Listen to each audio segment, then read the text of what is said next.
Sa isang tahimik na bayan kung saan nagtatagpo ang sining at damdamin, nag-cruise ang landas ng dalawang kaluluwang parehong naghahanap ng inspirasyon. Si Julian, isang pintor na matagal nang walang gana sa sining. At si Marco, isang simpleng lalaki na napilitang maging modelo para sa kanyang mga likhang sining. Ngunit habang lumilipas ang mga araw, unti-unting nagiging higit pa sa modelo si Marco. Siya ang naging kulay sa mundong matagal nang maputla para kay Julian. Sa bawat titig, sa bawat sandaling magkalapit, naroroon ang damdaming pilit nilang itinatago sa likod ng mga tawa at mga pinta. Hanggang sa tuluyang malabo ang hangganan ng sining at pag-ibig. At sa pagitan ng mga kulay, emosyon, at pagnanasa, ay natutunan nila ang tunay na obra ay hindi nakikita sa canvas, kundi sa puso ng taong marunong magmahal ng totoo, kahit labag sa inaasahan ng mundo. May mga kwentong deserve pakinggan. Kung bago ka pa lang dito sa Kilig Central, mag-subscribe ka na at samahan kaming buhayin ang mga kwentong puno ng damdamin at pag-ibig. Dahil baka ang maririnig mo ngayon ay kwento mo rin.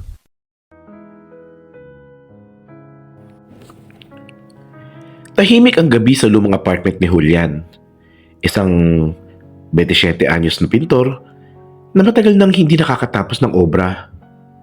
Sa bawat brush stroke na tinatangka niyang ilagay sa canvas, parang mas lalo niyang nararamdaman ang kawalan ng inspirasyon. Ang dating makulay niyang mundo ay napalitan ng kulay abong lungkot. Wala lang saysay itong canvas na to, mahina niyang sabi sa sarili habang pinupunasan ng pintura sa kamay. Habang nagmumuni-muni ay bigla siyang nakarinig ng katok sa pinto. Pagbukas niya, bumungod ang isang lalaki na may dalang envelope. Nakawit polo ito, may malinis na tindig, at matalim na mga matang parang sanay tumingin ng direkta sa kaluluwa. Good evening. Ikaw po ba si Julian Rivas? Tanong ng lalaki. Magalang ngunit may otoridad sa boses. Oo, ako nga. May kailangan ka? Sagot ni Julian habang pinupunasan ng kamay sa basahan. I was referred by your old professor, Sir Damian. I'm looking for someone to paint my portrait. Just for a private collection. Tugon ng lalaki. Sabay abot ng calling card. Binasa ito ni Julian. Marco de Vera. Private collector, art patron. Tumango si Julian. Portrait ha? Hindi ako gumagawa ng ganun. Uling beses kong tumanggap ng komisyon, 2 taon na siguro. Ngumiti lang si Marco. That's exactly why I came to you. I want you to do it. I've seen your earlier works. They're not just paintings. They're emotions trapped in color. Natahimik si Julian. Matagal na siyang walang naririnig ng ganong klaseng papuri. May kakaiba sa presensya ni Marco at parang may misteryo. Pero nakakaakit panoorin. Fine, sabi ni Julian sa huli. Pero gusto kong dito gawin sa studio ko. At kailangan kong makilalang mabuti ang ipipinta ko. Hindi lang pwedeng maupo ka lang at ngumiti. Ngumiti si Marco, bahagyang tumingin sa paligid ng studio. That's perfect, because I don't want to be painted as someone perfect either. I want you to see the real me. Sa unang pagkakataon matapos ang mahabang panahon, naramdaman ni Julian na may kakaibang enerhiya sa paligid. Parang sining at emosyon na matagal nang natutulog sa kanya. Ang unti-unting nagigising muli. At sa paglalim ng gabi, habang nakatitig si Julian sa lalaking kakakita lang niya ay isang ideya ang nabuo sa isip niya. Si Marco ang magiging obra na hindi niya kailanman malilimutan. Mabilis lumipas ang mga araw matapos ng unang pagkikita ni Julian at Marco. Maagang dumating si Marco sa studio ni Julian. Suot ang simpleng puting polo na nakatupi ang manggas. Medyo nakabukas pa ang unang butones at may halimuyak ng mamahaling pabango na dumadagdag sa presensya niyang nakakailang pero kaakit-akit. Pwede ba akong umupo dito? Tanong ni Marco habang tinuturo ang lumang upuang kahoy na sa tabi ng bintana. Perfect. Natural light ang kailangan ko, sagot ni Julian. habang inaayos ang kanyang mga pintura at brush. Tahimik ang unang ilang minuto. Tanging tunog lang ng mga brush strokes at mahinang tugtog ng jazz radio ang maririnig. Pinagmasdan ni Julian si Marco. Ang paraan ng paghahawak niya sa upuan, ang marahang paghinga, at ang kakaibang lungkot sa mga mata na tila lagi nakangiti naman. May gusto ka bang sabihin? Tanong ni Marco. Hindi inaalis ang tingin sa pintor. Napangiti si Julian. Wala naman. Sinusubukan ko lang nabasahin ang mukha mo. Alam mo bang ang bawat guhit ng mukha ng tao ay may kasamang kwento? Oo, si Marco. Ganon din siguro sa bawat sugat ng isang pintor. May kasamang emosyon. Nagtagpo ang kanilang mga mata. Isang segundo, dalawa, parang tumigil ang oras. Agad iniiwas ni Julian ang tingin, kunwaring abala sa paghahalo ng mga kulay. Hindi ko alam kung sinasadya mong pairalin yung tensyon sa loob ng studio ko pero effective ka ha? Napangiti si Marco. Bahagyang nakasandal sa upuan. Hindi ko naman sinasadya. Baka ikaw lang ang masyadong maramdamin. Nagkatawanan silang dalawa. At sa gitna ng biro, may init na unti-unting namamagitan sa kanila. Lumipas ang mga oras. Ang araw ay unti-unting lumulubog. At ang sinag ng dapit hapon ay tumatama sa mukha ni Marco. Nagbibigay ng perpektong liwanag na hinaharap ni Julian. Don't move, bulong ni Julian. Stay like that. Lumapit siya. Halos ilang pulgada na lang ang pagitan nila. Hawak ang brush, pero ang kamay niya ay bahagyang dumampi sa balikat ni Marco. Mainit. Ramdam ni Julian ang tibok ng sariling puso. At sa bawat paghinga, tila may musika ng tensyon sa pagitan nila. Hindi ko alam kung anong meron sa'yo, sabi ni Julian na mahina. Pero parang gusto kong ipinta hindi lang yung mukha mo kundi pati yung emosyon mo. Then do it, tugon ni Marco. Halos pabulong. Pero siguraduhin mong handa ka rin makilala kung sino ako sa likod ng lahat ng ito. At sa sandaling yun, nagsimula hindi lang ang pagpapinta ng isang obra, kundi ang unti-unting paghulma ng isang damdaming hindi nila inaasahan. Sa pagitan ng mga kulay, ilaw at tingin, nag-uumpisa ng mabura ang linya sa pagitan ni pintor at ng kanyang modelo. Ilang araw na ang lumipas mula ng unang session nila Julian at Marco. At tila pareho silang sabik sa tuwing may pagkakataong muling magkita sila sa studio. Sa labas ay patuloy ang pag-ulan. Mabagal, banayad, pero sapat para magbigay ng malamlam na himig sa paligid. Sa loob ng studio, may halimuyak ng turpentine at bagong canvas. Si Marco ay tahimik na nakaupo sa dating pwesto, habang si Julian naman ay abala sa paghahalo ng mga kulay. Hindi ko inaasahan na ganito ka kaseryoso sa pagpipinta, sabi ni Marco habang nakatingin sa mga kamay ni Julian. Ganito ako kapag gusto ko ang subject, sagot ni Julian nang walang pag-aalinlangan. Napatigil si Marco. Subject lang ba talaga ako? Tanong niya. Medyo may ngiti pero may halong pagdaramdam sa tono. Napatingin si Julian sa kamarahang ngumiti. Kung subject ka lang, siguro hindi ko mararamdaman tong kabang to tuwing tinitingnan kita. Nagtagpo muli ang kanilang mga mata. At sa pagitan ng canvas at liwanag ng lampara ay may di mapigilang init na namamagitan. Tahimik na muling nagpinta si Julian. Pero ramdam ni Marco ang bawat paghinga nito sa pagitan ng mga galaw ng brush. Alam mo, sabi ni Marco, bago ako pumunta dito may iniwan akong buhay sa Maynila. Magulo, mapanghusga, puno ng pressure. Kaya nung inalok ako mag-model dito sa probinsya ay tinanggap ko agad. Parang gusto mong tumakas? Tugon ni Julian. Siguro nga, sagot ni Marco. Pero hindi ko akalaing sa pagtakas ay may makikilala kong tao na mas mahirap ang kalimutan. Nabitawan ni Julian ang hawak na brush. Ang kamay niyang may pintura ay maharahang dumampi sa kamay ni Marco. Hindi mo kailangan tumakas sa akin, bulong niya. Kung gusto mo lang magpahinga, nandito lang ako. Muling bumagsak ang katahimikan. Tanging patak ng ulan ang maririnig sa bubong, habang ang dalawang puso ay tila sabay na sa pintig ng ulan. Lumapit si Marco ng dahan-dahan. Halos magkadikit na ang kanilang mga mukha. Julian. Marco. Pero bago pa tuluyang mangyari ang sandaling yun ay biglang kumulog ng malakas. Napaatras si Julian sa kanatawa. Siguro hindi pa ngayon, sabi niya, at medyo nahihiya.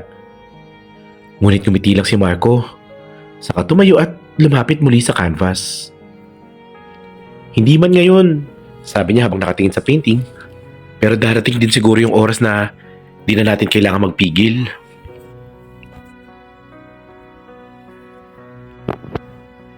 Sa mga sumunod na araw, naging mas malalim pa ang kanilang pagkakaibigan.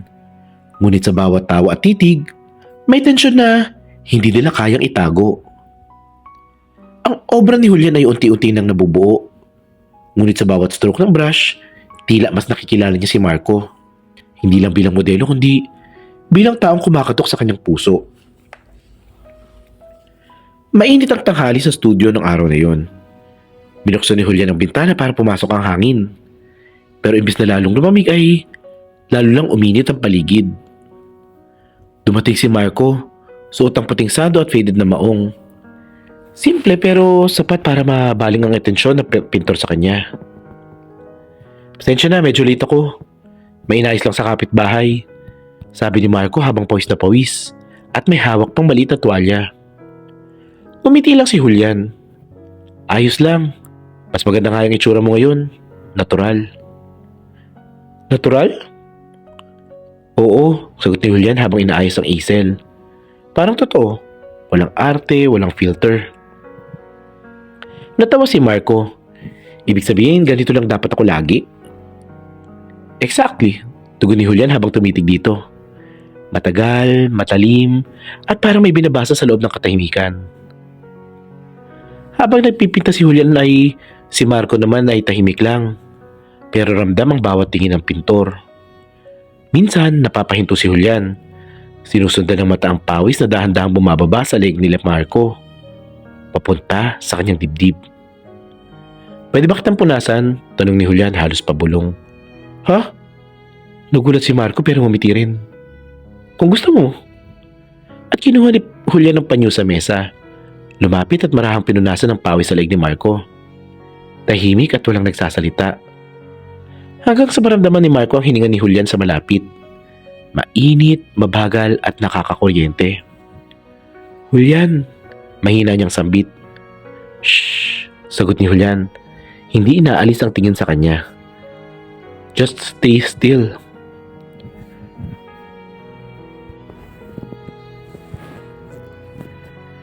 Muli niyang pinagpatuloy ang pagpupunas. Pero ngayon ay parang mas matagal. Mas may laman. Ang bawat galaw ng kamay ni Julian ay tila paghaplos. Marahan, maingat, pero may halong pagnanasa na hirap itago. Ang tahimik mo, sabi ni Julian. Nahiya ka ba? Umiti si Marco. Hindi naman, pero kakaiba to. Ano kakaiba? Parang bawat hawak mo may sinasabi eh. Hindi na nakasagot si Julian. Tama kasi si Marco. Sa bawat dampi, may nararamdaman siyang hindi kayang ipinta ng kahit anong kulay. Lumapit pa si Marco at halos magdikit na ang kanilang mga katawan. Kung patuloy kang ganyan tumitig, sabi ni Marco, baka isipin ko may gusto ka talaga sa akin. Ngumiti si Julian at tila hinahamon. Alam ko nakarelate ka sa mga kwento dito. Baka naman pwedeng magpalamig sa'yo. Oo, ikaw. Sino pa ba eh? Dadalawa lang naman tayo dito. Pa-isang click naman ng subscribe button para una kang makakinig ng mga kwento namin. At syempre, kung nagustuhan mo, palike na rin. Salamat!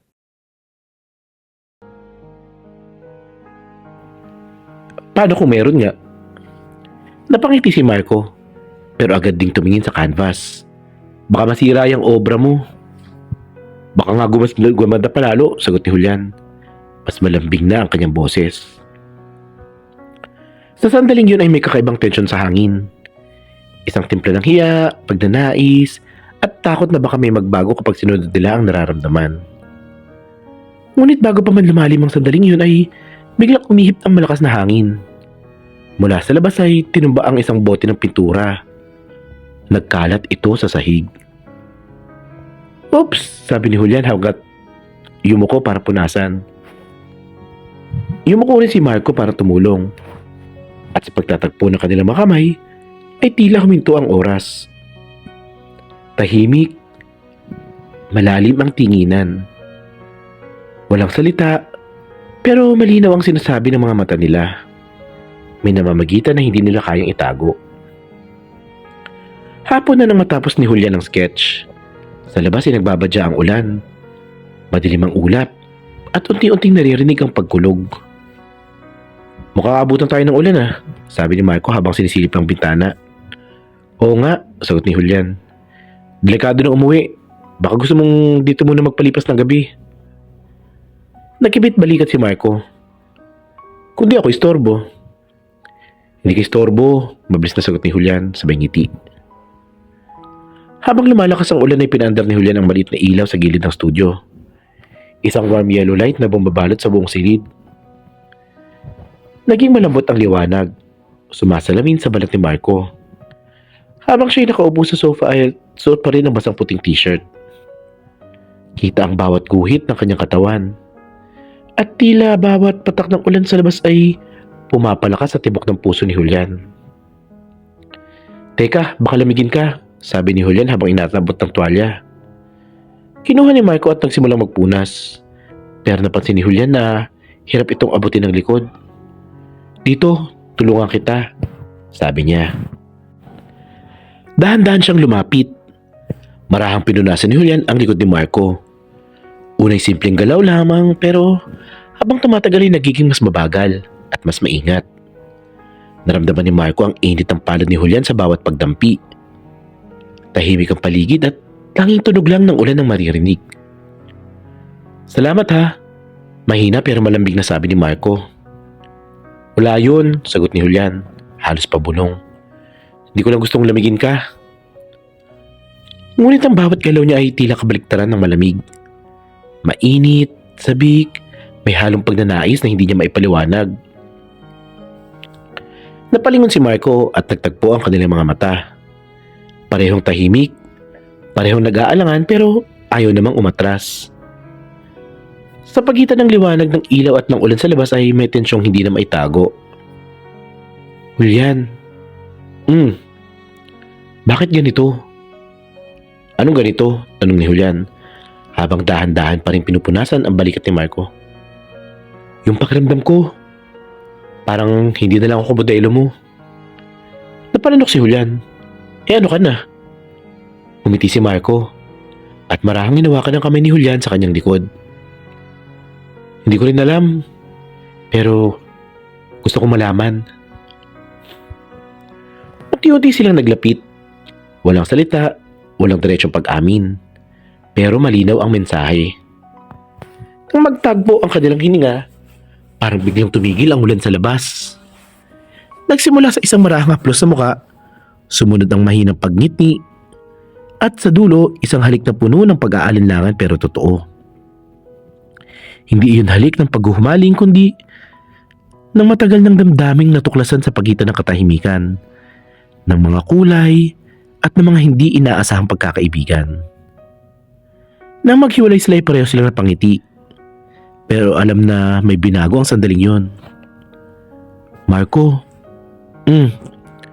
bukas gusto kong ipinta yung sandaling to. Umiti si Marco. Sige, pero siguraduhin mong di mo itatago yung totoo.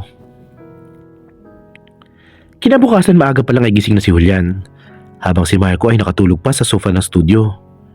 Tahimik niyang pinagmamasdan ito. Nakatalukbong ng kumot, mahinang huminga, tila isang obra na di niya kailangang ipinta para ma-appreciate. Ngunit sa tahimik na umagang yun ay isang katok sa pinto ang gumising sa kanila pareho. Julian! Nandiyan ka ba? Sigaw ng isang boses. Si Lara, kasama ni Julian sa art gallery, ang nasa labas. Agad na nagkatinginan sila Julian at Marco at parehong kinabahan. Sandali lang, sabi ni Julian habang mabilis na inaayos ang sarili. Tiningnan niya si Marco na biglang tumayo. Nagpumilit isuot ang medyo gusot niyang t-shirt. Pagbukas ng pinto ay ngumiti si Lara. Oh, sorry kung napaaga ha. Naisip kong silipin yung bagong sketch mo for the gallery. Ngumiti si Julian. Pilit na kalmado. Ah, oo, sige. Pasok ka. Pero agad na patingin si Lara sa loob. Nakita niya ang 2 mug ng kape sa mesa. Isang kumot sa sofa. At si Marco na kasalukuyang nag-aayos ng sapatos. Uy, may bisita ka pala, sabi ni Lara. May halong ngiti at pagtataka. Ah, oo, modelo ko si Marco. Nagstay lang kasi kagabi dahil malumulan ng malakas. Napatango si Lara. Pero halata sa kanya ang ngiti na may nakita siyang kakaiba. Ganun ba? Ang lapit niya ha? I mean, professionally close, pabirong sabi niya sabay tawa. Ngumiti lang si Julian pero si Marco halatang nahihiya. Ah, alis na rin ako, sabi ni Marco sabay labas ng pinto. Pag alis ni Marco, tumingin si Lara kay Julian. Julian, hindi naman ako pakialamera. Pero ingat ka ha. Maraming mata sa art community. Isang maling chismis, tapos ang reputasyon mo. Napabuntong hininga si Julian. Alam ko, pero di naman masama yung nangyari. Hindi nga, pero minsan kahit tama ka, sa mata ng iba mali pa rin. Kinagabihan nakita muli sina Julian at Marco sa isang karinderya malapit sa studio. Tahimik ang una nilang sandali. Parehong iniisip ang sinabi ni Lara. Parehong nag-aalala. Julian, sabi ni Marco habang nakatingin sa plato. Kung makasira ako ng pangalan mo, okay lang kung gusto mong umiwas muna. Napatingin si Julian sa kanya, seryosong seryoso. Marco, hindi ko gustong umiwas. Kasi kung ganun, para ko na rin tinago yung totoo. Pero, paano kung malaman nila? Tanong ni Marco. E di hayaan natin. Hindi ko alam kung anong meron sa atin pero alam kong ayoko mawala to. Umiti si Marco. Matapang mo rin no? Hindi, takot lang ako magsisi. Lumapit si Julian sa mesa ng dahan-dahan. Hinawakan niya ang kamay ni Marco sa ilalim ng mesa. Walang salita, walang pag-iwas. Tanging init ng palad nila ang nagsisilbing pangako. Sa labas, umuulan na naman. Ngunit ngayong gabi, walang takot, walang pagtatago. Sa gitna ng ulan, 2 kaluluwang nagtatagpo, isang pintor at isang modelo. Parehong handang ipinta ang sarili nilang kwento, kahit laban sa mga matang mapanghusga. Makalipas ang ilang linggo sa kabila ng mga bulong-bulungan sa art community, itinuloy pa rin ni Julian ang kanyang mga exhibit. Ang tema, mga lihim sa likod ng kwadro. Matao ang gallery. Mga mamahaling kasuotan, mga kamera, mga art critic na sabik manghusga. Ngunit sa gitna ng mga obra ay isa lang ang humatak ng pansin sa lahat. Ang huling painting sa dulo sa silid. Isang lalaking nakaupo, kalahati ang mukha sa liwanag, kalahati nasa anino. Ang tingin ay tahimik, ngunit may nag-aalab na damdamin sa likod ng mga mata. At si Marco iyon. Ang ganda. Bulong ng isang bisita. Pero parang masyadong personal. Siguro in love ang pintor, sabi pa ng isa sabay tawa. Habang naririnig yun ni Julian ay nakangiti lang siya. Hindi niya itinanggi. Hindi rin niya ikinumpirma. Ngunit nang lumingon siya sa dulo ng hall ay nakita niya si Marco. Nakatayo, nakangiti, ngunit may halong kaba sa mga mata. Pagkatapos ng event ay nauupos na ang mga ilaw at isa-isang nagsisiuwian ng mga bisita. Lumapit si Marco kay Julian. Tahimik, tanging tunog ng ulan sa bubong ang maririnig. Ang lakas ng loob mong ipinta yon, sabi ni Marco, sabay tawa ng mahina. Ang totoo, wala akong lakas noon, tugon ni Julian, hanggang sa dumating ka. Nagtagpo ang kanilang mga tingin, parang 2 kulay na matagal nang gustong maghalo sa iisang canvas. Lumapit si Julian. Alam mo bang, habang ginagawa ko yung painting na yun, parang bawat stroke ng brush ay pangalan mo ang binubuo. Ngumiti si Marco. May halong kilig at takot. At alam mo bang habang pinapanood kita magpinta, parang bawat tuldok ng pintura ay paghinga ko? Nagtawanan silang dalawa. Ngunit ang tawanan ay unti-unting humina hanggang sa kapwa na silang natahimik. Sa pagitan ng katahimikan ay marahang lumapit si Julian kay Marco. Walang salita, tanging paghinga lang ang nila ang naririnig. Ang mga mata nila nagtagpo, parang dalawang alon na sabay sumasalpok sa gitna ng dagat. Dahan-dahan ay nawala ang pagitan nila. Ang labi ni Julian ay lumapat sa labi ni Marco. Unay marahan, parang takot madumihan ang isang obra. Ngunit nang maramdaman nila ang init ng isa't isa, ang halik ay naging mas totoo. Tulad ng pagpahid ng pintura sa canvas, marahan pero may apoy. Ang mga kamay nila ay nagtagpo rin. Ang isa ay humahawak sa mukha, ang isa na may sa dibdib. Walang kailangang ipaliwanag dahil sa sandaling yun, ang kanilang halik ay nagsilbing lagda ng isang pag-ibig na hindi na kayang itago. Kinabukasan, isang artikulo ang lumabas online. Ang obra ng katotohanan, pintor, ipininta ang tunay na inspirasyon. May mga pumuri, may mga tumiligsa. Ngunit sa maliit na studio sa bayan, habang ang araw ay sumisilip sa bintana, magkatabi sina Julian at Marco at sabay nagkakape. Kung sisimulan ulit natin lahat, tanong ni Marco, pipiliin mo pa rin ba ako? Ngumiti si Julian, tumingin sa kanya. Hindi na kita pipiliin, kasi simula pa lang, ikaw na ang kulay ng lahat ng obra ko. At doon, sa gitna ng tahimik na umaga, muling nagtagpo ang kanilang mga labi. Hindi bilang pintor at modelo, kundi bilang dalawang pusong natutong ipinta ang pag-ibig kahit labag sa pamantayan. Tulad ng isang obra, ang tunay na pag-ibig ay hindi kailangang maunawaan ng lahat. Hindi ito laging perpekto, pero kapag ito'y totoo, ito mismo ang pinakamagandang likhang sining sa mundo. May mga kwentong deserve pakinggan. Kung bago ka pa lang dito sa Kilig Central, mag-subscribe ka na at samahan kaming buhayin ang mga kwentong puno ng damdamin at pag-ibig. Dahil baka ang maririnig mo ngayon ay kwento mo rin.